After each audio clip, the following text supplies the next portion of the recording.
I sank into the velvety recliner, the dim lights of the hypnotherapy room softening the edges of the day's tension. My chest felt heavy with the weight of anxiety that had plagued me for years, curling around my ribs like an unwelcome vine. I'd tried everything: meditation, therapy, endless lists of routines, and yet sleep remained an elusive visitor, slipping past me as though mocking my every attempt. Tonight, I had promised myself I would be brave, that I would surrender to the process and let the therapist guide me to whatever answers lay buried in the depths of my mind. "Close your eyes," she murmured, her voice a soft current threading through the shadows of the room. "Breathe deeply, feel the rhythm of your body, let yourself drift." Her words were gentle, almost hypnotic, and I let them wash over me. Slowly, my racing thoughts untangled, and the world began to blur, the edges of reality softening. I was neither awake nor asleep, hovering in that strange in-between where intuition sharpened and the subconscious whispered truths we often ignored in daylight. Then the vision came, vivid, startling in its clarity. I was somewhere entirely unfamiliar, cobblestone streets slick with rain, flickering lanterns casting dancing shadows on the walls. The air smelled of candle wax and old wood. In front of me stood a chest, carved intricately with ornate symbols, brimming with gold and glittering trinkets that reflected the lamplight in dazzling splendor. My fingers itched to touch it, to claim it, and I felt a thrill of desire that was almost primal. But then, he appeared, someone I trusted completely, someone whose presence once brought comfort and warmth. In that dream, I offered him my hand, expecting partnership, support, loyalty. And he betrayed me. I watched, heart-tearing, as he whispered promises meant for my ears only, then reached for the treasure himself. A single gesture, a whisper, a glance away, and it was gone, claimed by deceit. The betrayal stung as sharply as any real wound I'd ever endured. I felt my own pulse in my temples, my breath shallow and ragged, yet the scene was crystal clear. The treachery, the duplicity, the absolute certainty of broken trust. When my eyes fluttered open, I was in the recliner, yet something inside me had shifted. My body was weak, my muscles slack from the hypnotic session, but my mind had sharpened with the keen edge of a blade. The memory, though technically unreal, a past life simulation conjured by my subconscious, had awakened something I could not ignore. Gabriel. Everything he had ever told me, every story about his honesty, his moral compass, even his supposed first love, Lydia, suddenly felt tainted. I felt as though a fog had lifted, revealing the rot that had been quietly growing beneath the surface. I rose unsteadily, my body still tingling with the aftereffects of the session, and walked toward Gabriel's office in the quiet apartment. His office, usually a cluttered testament to his so-called professionalism, now seemed like a trove of secrets, waiting to be unearthed. I sifted through papers, invoices, catalog cards, anything that bore mention of Lydia. My fingers trembled slightly, not from fear, but from the anticipation that comes with knowing you are about to uncover a truth someone wanted hidden. Then I found it, an old auction catalog, its spine cracked from age, filled with images of rare and priceless artifacts. I opened it slowly, reverently, almost afraid to breathe. Gabriel had told me Lydia was simply a colleague, a friend, someone tangential to his life. But the memory from my session screamed otherwise. I carefully thumbed through the pages, inspecting every item, every annotation. And then, pressed between two pages at the back, I found it, a folded, glossy photograph that was conspicuously newer than the catalog itself. The paper was thick, heavy, and as I unfolded it, my stomach sank. There, in the dim light, was Gabriel and Lydia, at a gallery opening, smiling, intimate, the kind of closeness he had assured me did not exist. And on her hand, the ring, a vintage Art Deco piece he had told me was stolen years ago, never leaving his personal collection. The date printed in the corner was yesterday. My chest tightened. The betrayal I had felt in the hypnotherapy session was real, tangible, and more calculated than I could have imagined. I tucked the photograph carefully into my bag, my hands steady despite the storm of emotions threatening to spill over. The adrenaline coursing through me wasn't only anger, it was clarity. I knew what I had to do. Gabriel had underestimated me, and he would soon learn that the woman he tried to deceive could see clearly through the shadows he thought would hide his sins. Tonight, the past and present collided, leaving me awake, sharp, and reborn with a resolve that would not be silenced. And as I stepped away from his office, the night felt different, charged with possibility and with danger. The photograph burned in my mind like a brand, a visual proof of a betrayal that had already been whispered to me in the shadows of my subconscious. I couldn't look at Gabriel the same way anymore. The trust one had afforded him was gone, replaced by a cautious, razor-edged awareness. I needed more than one image, more than a single piece of evidence. If I was going to act, I had to be methodical, precise, and untouchable. The stakes were higher than any personal heartbreak. This was about exposing a dangerous duplicity that threatened the integrity of the antique world Gabriel so carefully curated. I retreated to my apartment, my fingers curling around the edges of the photo. The quiet hum of the city outside contrasted sharply with the turmoil inside me. I spread the photograph on the coffee table, turning it this way and that, as if inspecting it from multiple angles could reveal some overlooked clue. The ring, the way they leaned into each other, the subtle tilt of their heads, it wasn't just intimacy. It was collusion. They weren't simply hiding a romantic connection. They were working together. The pieces began to fall into place.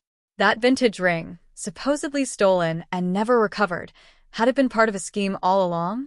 I leaned back, my mind racing, tracing the timeline in my head. Gabriel had spoken so confidently about the lost artifact, about Lydia being a benign colleague. But this photograph, dated yesterday, proved otherwise. He had lied.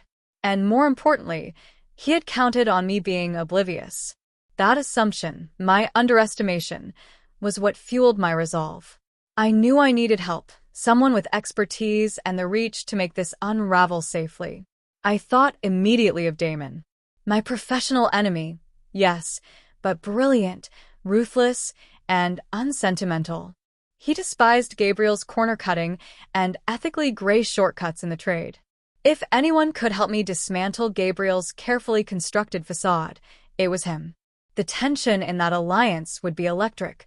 We had always been at odds, challenging each other, undermining each other in subtle, professional duels.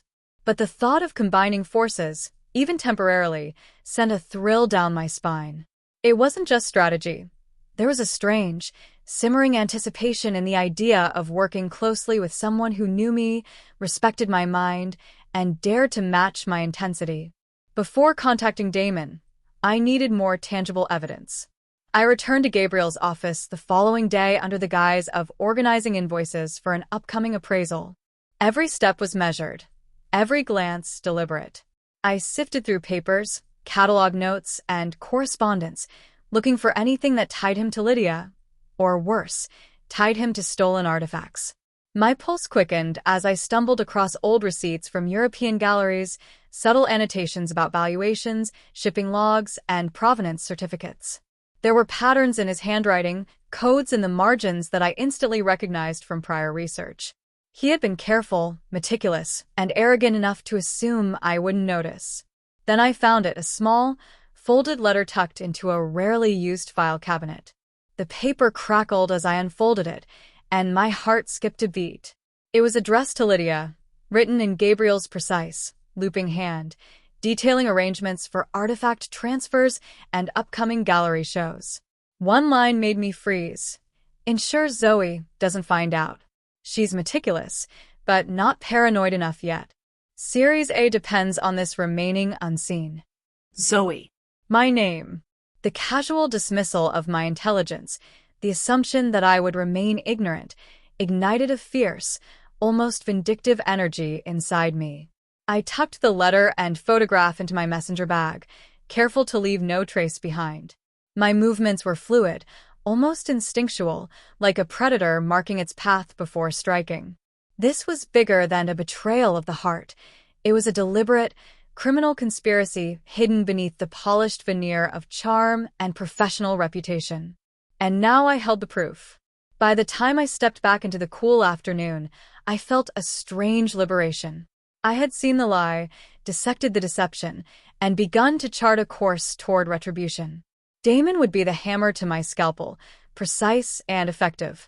And somewhere in that looming confrontation, in the tense proximity of our professional rivalry, there was an unspoken thrill, an acknowledgement that intellect and strategy could be dangerously intoxicating, and that perhaps, in the heat of shared cunning, something more could spark between us. I walked away from Gabriel's office, the photograph and letter secured, feeling a rush of clarity I hadn't experienced in years. Betrayal had a taste, bitter, electric, and oddly exhilarating. I knew the next steps had to be deliberate. Patience, precision, and control would be my allies. And I would make sure Gabriel, and anyone complicit, realized just how underestimated I had been. The moment I stepped out of Gabriel's office, I felt the weight of the evidence in my bag like a secret pulse against my side. Each page, each photograph, each meticulously folded letter was a thread that, when pulled correctly, could unravel everything he had so arrogantly built. But I also knew I couldn't do this alone. Gabriel was cunning, slippery, and aware of every possible angle of exposure. I needed someone who could match his intellect, anticipate his moves, and execute a strategy without hesitation. Damon. The thought of calling Damon sent a shiver down my spine, though not entirely unpleasant. Our rivalry had always been a delicate game of mental chess. He had this infuriating ability to see through my strategies before I even laid them down. He was sharp, ruthless, and impeccably ethical, at least by his own standards. And yet, beneath the professional tension, I couldn't ignore the magnetic energy that always seemed to linger between us. There had always been a subtle undercurrent, a flicker of something more that neither of us ever acknowledged until now. I found him at his archive office, a cavernous space lined with rare texts and artifacts, the smell of old paper and polished wood grounding me in reality. Damon looked up from a meticulously organized ledger, his expression sharp, a knowing glint in his eyes. I didn't bother with small talk. I laid the photograph and letter on his desk with deliberate precision. Gabriel is hiding more than a personal life, I said quietly, watching his reaction. He's orchestrating a scheme involving stolen artifacts, and I have the proof. Damon leaned forward, examining the evidence with his signature meticulous attention. He didn't flinch or raise an eyebrow. He never did, but the way his fingers lightly traced the edges of the photograph and letters made my pulse quicken. There was something about his calm intensity, the way he analyzed each detail, as if daring me to anticipate his next move. I realized then that the adrenaline coursing through me wasn't just from the betrayal, it was from the thrill of teaming up with someone who could match my drive and intellect. He finally looked up, his gaze locking with mine, and the tension between us became palpable. "You're certain about the timeline?" he asked, his voice low, precise, almost teasing in its measured tone. I nodded. "Yesterday. The photo. The letter. Everything lines up."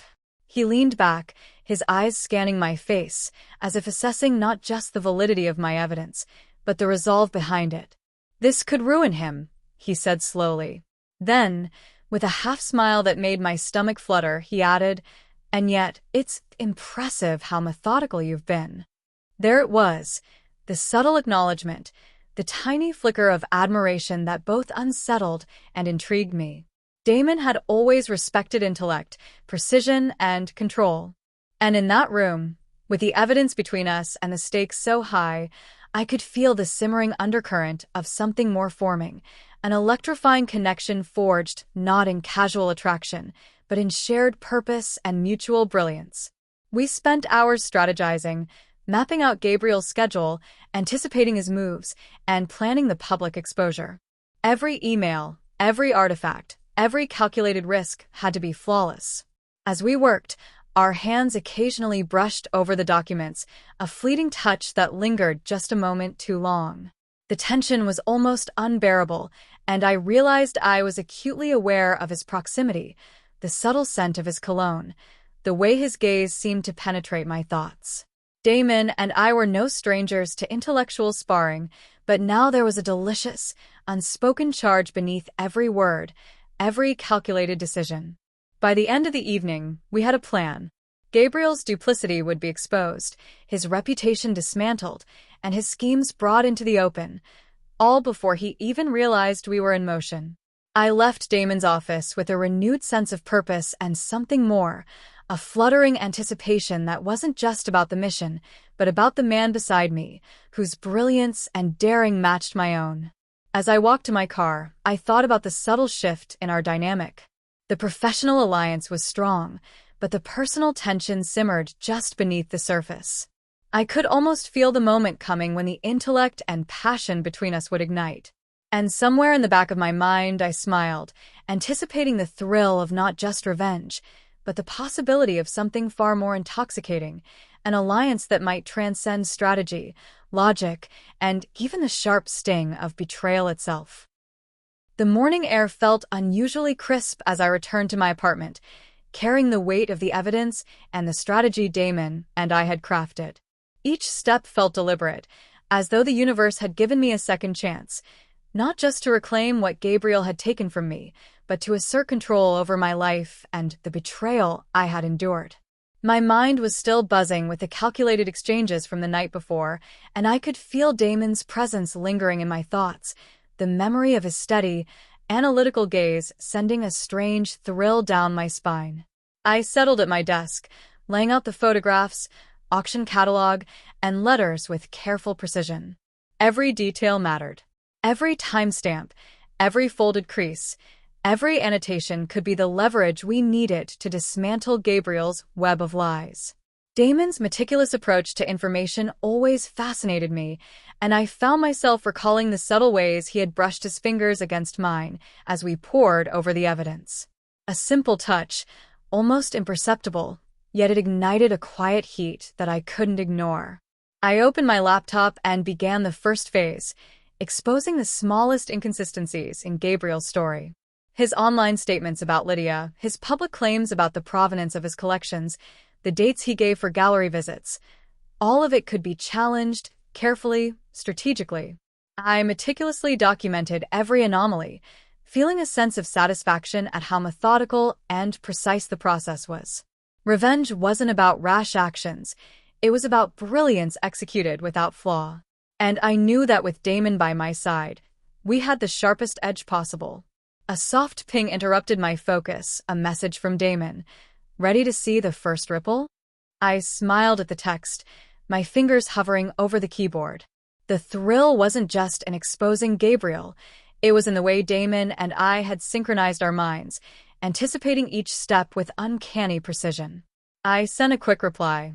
Let's make it a wave. Within minutes, our first carefully placed piece of evidence went live, a subtle, but damning, post on a discreet, but highly influential antique collector forum. The photos, the dates, and the minor discrepancies in Gabriel's public statements were presented as a puzzle, just enough to spark curiosity, just enough to make those in the know start whispering. As the replies began to trickle in, I felt a surge of adrenaline. I wasn't just watching Gabriel's carefully constructed facade begin to crumble. I was participating in the dismantling with a partner whose mind rivaled my own. Damon's messages popped up intermittently, precise, witty, and often teasing. Careful, don't let your brilliance make the rest of us jealous. I smirked at that one. It wasn't just admiration, it was flirtation, restrained but unmistakable. The tension between us was no longer subtle. It simmered beneath the surface, each carefully chosen word a deliberate brush against my emotions. Hours passed, and our plan unfolded seamlessly. The initial trickle of whispers grew into a stream of inquiries and speculation. Gabriel was beginning to feel the pressure, though he had no idea who was orchestrating it.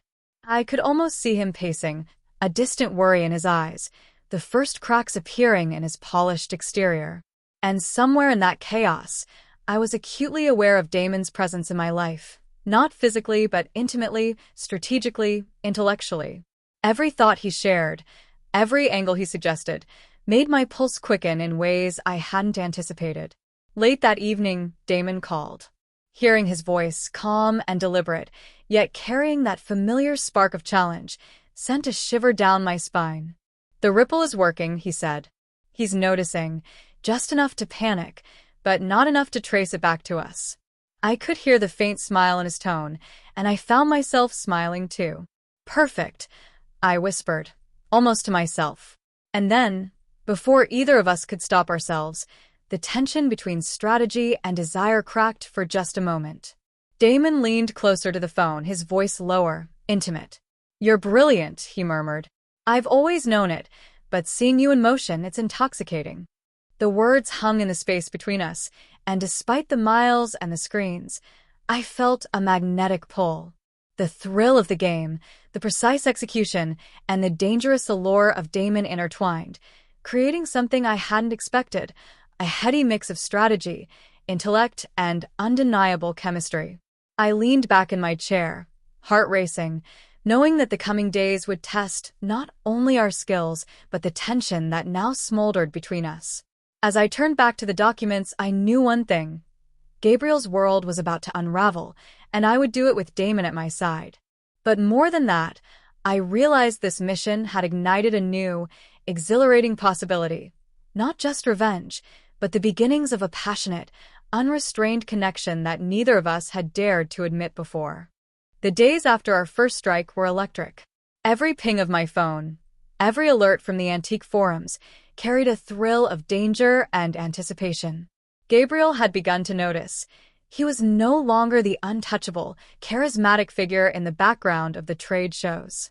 Rumors were circulating, subtle but persistent, and his once commanding presence seemed slightly frayed. I could almost feel the tension vibrating off him through the professional grapevine. Damon and I met at a quiet cafe downtown, a neutral zone where the scent of roasted coffee mingled with the quiet hum of conversation. He arrived first, effortlessly cool as always, reviewing the updates on his tablet. His eyes lifted as I slid into the seat across from him, and I felt a familiar jolt, the same one that had surged through me the first night we had coordinated our plan. There was something magnetic about the way he focused on details, the way he could read an entire room and predict the smallest ripple of consequences. And yet, that intensity was now aimed at me, too. "We're gaining traction," he said, a faint smirk tugging at his lips. "Gabriel's starting to sweat, and Lydia's running interference. They're covering their tracks, but the chatter is growing louder." "Exactly what we wanted." I nodded, poring over the reports I had compiled overnight. Every piece of evidence, every small inconsistency in his public persona, was carefully documented. Our strategy was flawless, but what surprised me most was how Damon had begun to blur the line between partner and something more. His presence, his subtle glances, the way he leaned slightly closer when pointing out anomalies in the files, sent a pulse of awareness through me. A hunger I hadn't anticipated began to stir. "You know," he murmured, leaning back slightly, "I never imagined this would feel like this."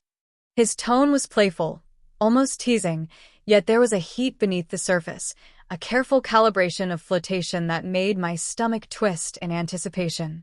I laughed softly, brushing a stray lock of hair behind my ear. "Like what?" I asked, though I knew exactly what he meant.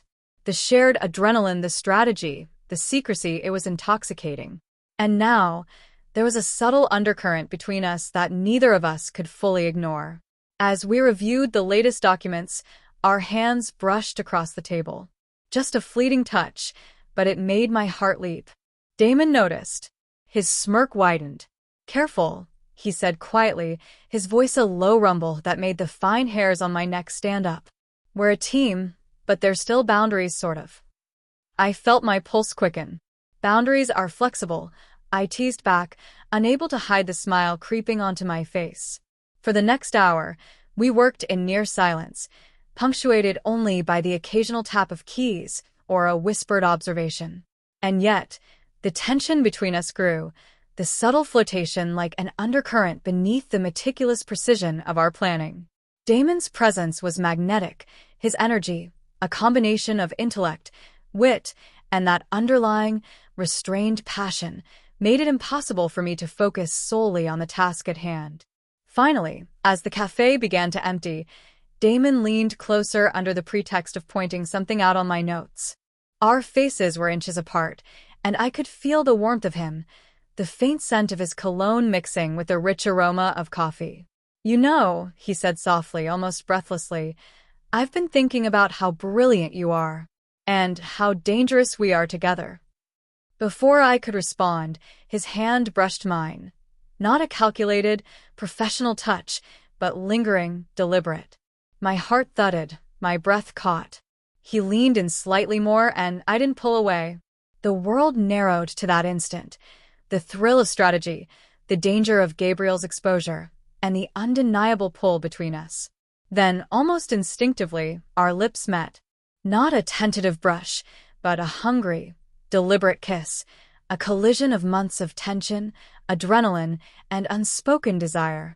The kiss was electric, igniting every nerve ending, grounding me in the realization that this alliance had evolved into something far more personal and dangerously thrilling.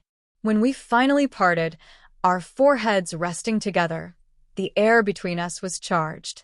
"Iris," he murmured, his voice thick with intensity, "we're unstoppable. And I don't think I want to stop this." I smiled, my fingers lacing with his.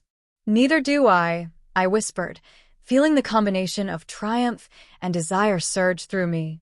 For the first time, the mission felt complete, not because Gabriel was beginning to unravel, but because I had found an ally who could match my mind and ignite my heart.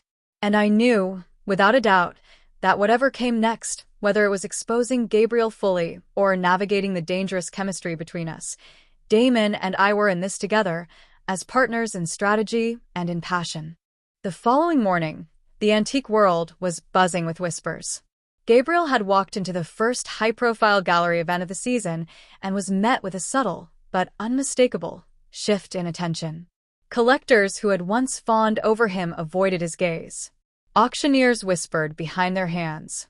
Even Lydia, ever poised, seemed on edge, casting nervous glances around the room as though expecting a trap. And somewhere in the undercurrent of it all, Damon and I watched, silently savoring the effect of our carefully orchestrated exposure. We met in the shadowed corner of a nearby cafe before the event. Damon had that calm, dangerous grin, the one that always made me aware of the chemistry simmering just beneath the surface. He spread out the latest surveillance and documentation we'd compiled, photographs of Lydia with Gabriel, emails confirming their stolen artifact schemes, and the timestamps proving their collusion. Every detail was airtight. Every shred of proof sent a chill of satisfaction through me. "They don't know it yet," Damon murmured, leaning in just slightly under the pretext of pointing at a timestamp. "But Gabriel's entire empire is one step from unraveling. And they won't see it coming." I caught his gaze, and for a heartbeat, the professional barrier evaporated. The intensity in his eyes mirrored my own excitement, and something far more dangerous. I could feel the heat rising, my pulse quickening not only from the thrill of exposure, but from the magnetic pull Damon always exerted over me. His fingers brushed mine as he adjusted a photo, just a fleeting touch, but enough to make me shiver. "Careful," I teased lightly, masking the shiver with a smile. "We have to stay focused." Damon chuckled, a low sound that vibrated through me. "Focused, yes. But some distractions are unavoidable," he murmured, his tone layered with meaning. That subtle flirtation between us was no longer incidental. It was deliberate, an unspoken acknowledgement of the growing fire beneath the pretense of professionalism. As the gallery opened, Gabriel's cracks began to widen. He attempted a charming greeting with the guests, but the energy had shifted. Collectors questioned provenance, murmured about suspicious transactions. Lydia, usually the composed counterbalance, faltered under the weight of subtle suspicion. And as Gabriel's reputation teetered, I felt a rush of vindication. The clever strategy we had meticulously designed was working, and it was exhilarating to see the calculated domino effect of his empire beginning to falter. Throughout the evening, Damon stayed close. His presence was both reassuring and incendiary. At one point, Our shoulders brushed as we examined a display case, and the spark of intimacy between us was undeniable. I felt the familiar tug in my chest, the way my stomach fluttered whenever he was near. It was professional, yes, but charged, with an energy neither of us could ignore. Later, during a quieter moment when Gabriel was distracted by an angry investor, Damon pulled me aside behind a velvet curtain. The air was thick, the gallery lights casting long shadows across our faces. "You're incredible," he said quietly, his voice low, almost a whisper meant only for me. "Not just in this, in everything. I've never worked with someone who's this precise, this fearless." I let the compliment linger, feeling warmth spread through me. "Neither have I admitted, my voice softer than intended. The heat of the moment pressed against us, and I realized how much I craved the intensity of his presence. Damon's hand brushed mine again, deliberate this time, and I didn't pull away. "Then maybe," he murmured, leaning closer, "we shouldn't resist it." His lips met mine in a hungry, electric kiss, full of pent-up tension and the shared thrill of our mission. The world around us, the murmurs of the gallery, the shuffling of feet, faded into nothing. For a few heartbeats, it was just us, a collision of strategy, passion, and undeniable attraction. Pulling back slightly, our foreheads touching, I whispered, "We make a dangerous team." Damon smirked, his eyes alight with mischief and desire. "The most dangerous," he replied, as we returned to the crowd, side by side, now partners in both intellect and fire. By the end of the night, Gabriel's composure had crumbled. Whispers of investigation, suspicion, and exposure had spread. Our plan was working. And through it all, Damon's steady presence, his playful glances, and the charged tension between us reminded me that the alliance we had forged was no longer just about revenge. It was about connection, trust, and a thrilling, undeniable attraction that neither of us could deny. The morning after the gallery collapse, the city seemed sharper somehow, like the edges of everything had been filed down and polished just for us. Damon and I arrived at the archive early, sipping coffee, while reviewing the fallout from last night. Gabriel was frantic, but careful. Every move he made screamed desperation, yet he still tried to appear untouchable. The first few calls we intercepted were pointed but cautious, a mix of damage control and intimidation aimed at allies he hoped hadn't already flipped. "Iris," Damon said, leaning back in his chair, "he's playing checkers, but we're playing chess. Every step he takes is predictable, if we watch closely." I felt a surge of satisfaction. The meticulous evidence we had gathered, combined with the public exposure, had set him off balance, and we were exploiting it with precision. "He won't know what hit him," I murmured, brushing a strand of hair behind my ear, my mind half on strategy, half on Damon. The thrill of our professional victory coursed through me, amplified by the lingering memory of our kiss, the first spark of something dangerously exciting between us. As we pored over intercepted emails and insider tips, I noticed Damon watching me with that faint, sly smile he always reserved for moments when he knew he'd caught my attention. My pulse quickened despite my focus. "Stop staring at me like that," I said lightly, though my voice carried an edge of playful challenge. "Why?" he replied, stepping closer. "You like it." His fingers brushed mine again, a fleeting touch that made the skin on my arms tingle. The mixture of danger, intellect, and growing intimacy between us was impossible to ignore. I could feel my professional armor crack slightly, the tension between us now as thrilling as any auction heist or stolen artifact sting. Gabriel's countermeasures started subtly. Anonymous tips were being sent to our contacts, questioning our credibility. I watched carefully as Damon analyzed each one, his sharp mind slicing through the half-truths and fabrications. "He's trying to muddy the waters," he said. "But we're prepared. Every lie he spins is another thread we can pull." As we worked, Damon leaned in under the pretense of pointing at a crucial email.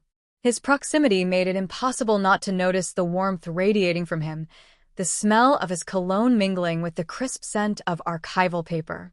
I caught his eye and smiled, a small acknowledgement of the tension simmering between us. His lips curved into that slow, knowing grin that made my knees weak even as I tried to focus on the task at hand. We implemented a series of counterattacks, exposing the smaller, overlooked schemes Gabriel had tried to conceal, reaching out to his network of contacts with curated truths, and strategically leaking the information that made him appear incompetent, untrustworthy, and reckless.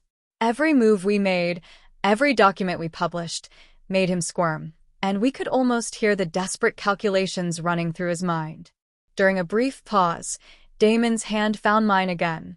"You're incredible," he whispered, his voice low, intimate. "Not just smart, but fearless. I can't remember the last time I enjoyed a fight this much." I felt a shiver run through me, partly from the compliment, partly from the closeness, the chemistry that had been building like a storm. "I'm not done yet," I replied, leaning slightly closer, feeling the magnetic pull between us. "Neither are you." That evening, as the sun dipped behind the skyline, we reviewed the last set of Gabriel's moves. He was cornered, his schemes unraveling faster than he could react. The exhilaration of the moment, combined with the unspoken desire between Damon and me, made my chest tight. "Iris," Damon said suddenly, his eyes darkening with intensity, "we make a good team." I smiled, a mix of pride, relief, and something far more intimate. "The best," I said, stepping closer, letting our hands meet fully this time.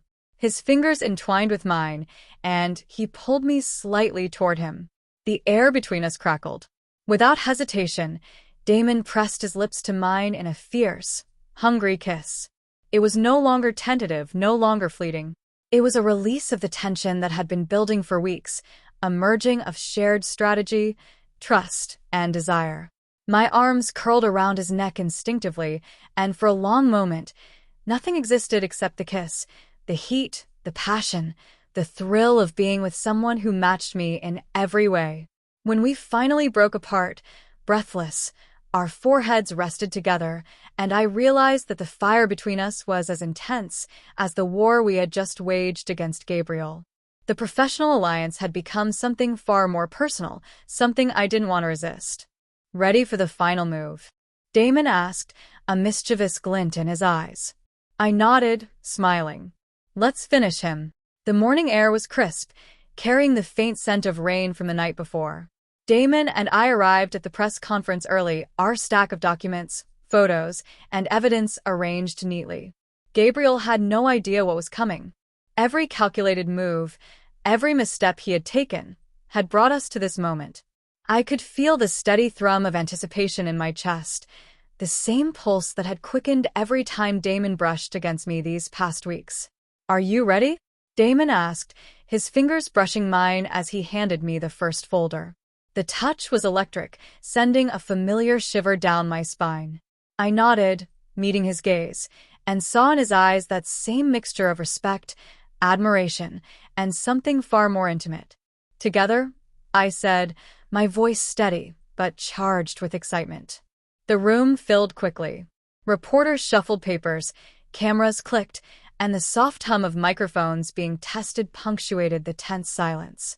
I stepped to the podium first, Damon just behind me.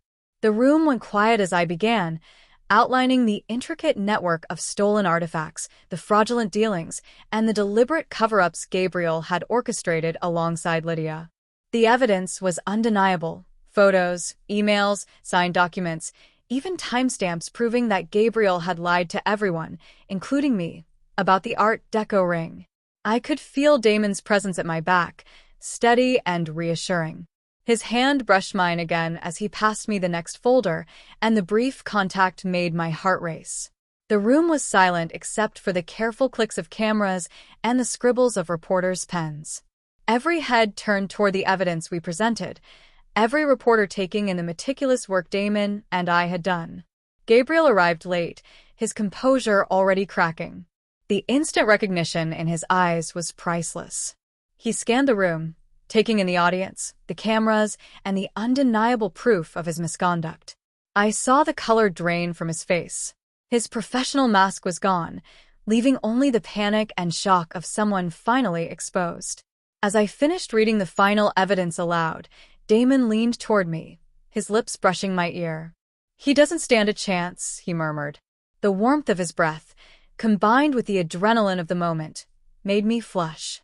I glanced at him, and he gave me that mischievous, dangerous smile that had haunted my thoughts for weeks. Once the press conference concluded, reporters swarmed Gabriel, asking questions he couldn't answer without contradicting himself. His attempts at damage control fell flat. The story we had crafted was airtight. He left the room humiliated, his empire crumbling behind him. I watched him go, a surge of satisfaction washing over me, but my attention quickly returned to Damon. He stepped toward me, his expression softer now, vulnerability mixed with pride. "You are incredible," he said, brushing a strand of hair from my face. His thumb traced the line of my jaw, and I could feel the tension of the past weeks, the fear, the betrayal, the relentless fight, melt away in that simple gesture. "I couldn't have done it without you," I replied, my voice low, intimate. Our hands found each other again, fingers entwining naturally, like they had always belonged together. The world felt small, the chaos of Gabriel's fall distant compared to the intensity of the moment between us. Then, without hesitation, Damon closed the distance. His lips met mine in a kiss that was both tender and urgent, the kind that demanded attention and released the pent-up emotions we had held at bay for so long. I responded instinctively, pressing closer, tasting the triumph and the warmth of his lips. My arms curled around his neck as he deepened the kiss, and for the first time in weeks, I allowed myself to simply feel passion, trust, and a fierce sense of connection. We finally broke apart, foreheads resting together, breaths mingling. "So," Damon said, a playful glint in his eyes. "What now?" I smiled, feeling lighter than I had in years. "Now," I replied, "we build something real, something that isn't stolen, something that's ours." And in that moment, amidst the aftermath of betrayal and the ruins of Gabriel's empire, I realized that my rebirth had brought more than justice. It had brought love, the kind that is fierce, passionate, and utterly unshakable. Damon's lips met mine once more, softer this time, sealing the promise of a new life together. For the first time in a long while, I exhaled fully, knowing that I was free, triumphant, and finally exactly where I was meant to be.